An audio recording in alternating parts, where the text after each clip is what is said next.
What's up? Uptown Swing. Peter.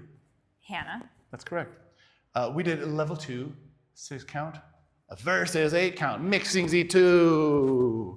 And we did some stuff you knew, but we did it better. First thing we did a long time was just being like, yo, rock, step, triple step, triple step. Don't be lazy, work hard. You want to do this? This is your homework. Do it a whole bunch. You'll think you're like this, and you're gonna be right here.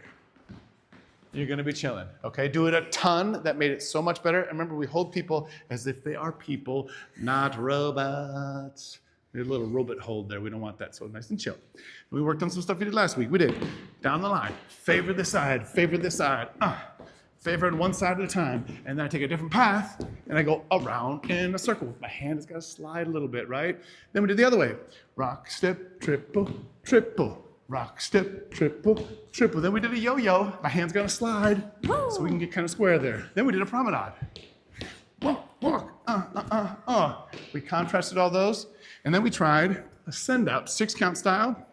Rock, step, triple, Favor the step, right, favor the left. Really got to get there, followers, when the leaders don't control you.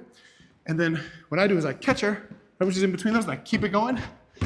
And then we got ready. So we did a thing where we did a 6 count and a circle, and an 8 count and a circle. Rock, step. We're getting ready for the circle. And we did an 8 count version, I'm getting ready for the circle. Y'all did great. Get some practice for next week.